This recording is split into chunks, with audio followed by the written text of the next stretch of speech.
مردان کے علاقے زڑا متھا میں دہشت گردوں کی پولیس پر فائرنگ، ایس پی اعجاز خان شہید، ڈی ایس پی سمیت 3 اہلکار شدید زخمی، ریسکیو ٹیموں نے ٹی ڈی ایچ اور ایم ایم سی ہسپتال منتقل کر دیا۔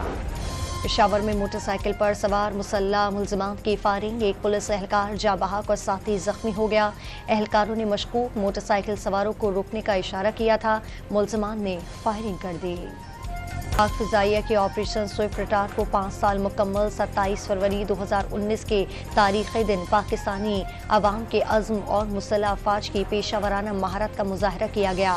پاکستان نے بھارتی سیاسی تحفظات اور انتخابی خدشات کے باعث بلا جواز جارحیت کا جواب دیا، مسلح افواج کا پیغام۔ پاکستان میں نئی حکومت کی تشکیل میں فریق نہیں بنیں گے، عوام کی مرضی کے مطابق حکومت آگے بڑھتے دیکھنا چاہتے ہیں۔ نئی حکومت کی تشکیل پاکستانی قیادت کے زیر عمل ہے، ترجمان امریکی محکمہ خارجہ کا بیان۔ مبینہ انتخابی دھاندلی کی تحقیقات جلد مکمل کرنے پر زور۔ نئی قومی اسمبلی کا پہلا اجلاس 29 فروری کو طلب، قومی اسمبلی سیکریٹریٹ نے صبح 10 بجے اجلاس بلایا۔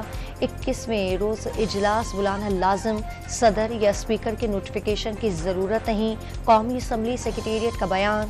صدر نے قومی اسمبلی اجلاس بلانے کی اسمبلی مسترد کر کے واپس بھیج دی تھی۔ سنی اتحاد کونسل کو مخصوص نشستیں الاٹ کے معاملے پر الیکشن کمیشن آج سماعت کرے گا۔ چیف الیکشن کمیشنر کی سربراہی میں 5 رکنی بینچ صبح 10 بجے سماعت کرے گا۔ پنجاب کی پہلی خاتون وزیر اعلیٰ مریم نواز کا حلف اٹھانے کے فوری بعد ایکشن، مہنگائی پر قابو پانے کے لیے 5 روز میں پرائس کنٹرول کا محکمہ قائم کرنے کا حکم دے دیا۔ تھانہ شالیمار ٹاؤن کا اچانک دورہ، بزرگ خاتون کو پولیس اہلکار کے تھپڑ مارنے کا نوٹس، رویہ ناقابل برداشت قرار دے دیا۔ تیسری مرتبہ وزیر اعلیٰ سندھ بننے والے مراد علی شاہ آج حلف اٹھائیں گے۔ کراچی کو سندھ سے الگ سمجھنے والوں کو اپنے دماغ کا علاج کرانے کا مشورہ دے دیا۔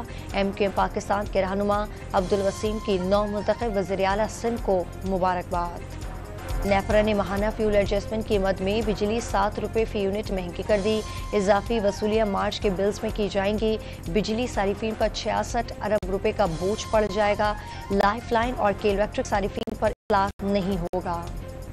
نگراں وفاقی کابینہ نے ایران گیس پائپ لائن بچھانے کی منظوری دے دی، پہلے مرحلے میں ایرانی سرحد سے گوادر تک 80 کلومیٹر طویل پائپ لائن تعمیر کی جائے گی، 15 کروڑ 80 لاکھ ڈالر لاگت آئے گی۔ اسرائیلی فوج کی غزہ پر وحشیانہ کارروائی، مزید 90 فلسطینی شہید، امریکہ آئندہ ہفتے تک جنگ بندی کے لیے پر امید، سعودی عرب نے امن کے لیے آزاد ریاست کا قیام ناگزیر قرار دے دیا، عالمی برادری کے کردار پر اظہار تشویش۔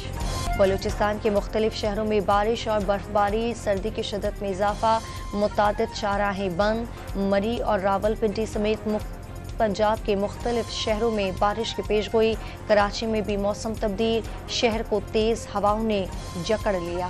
اور پی ایس ایل میں پشاور زلمی نے سنسنی خیز مقابلے کے بعد اسلام آباد یونائیٹڈ کو 8 رن سے شکست دے دی۔ آج لاہور قلندرز اور ملتان سلطان کے درمیان مقابلہ ہوگا۔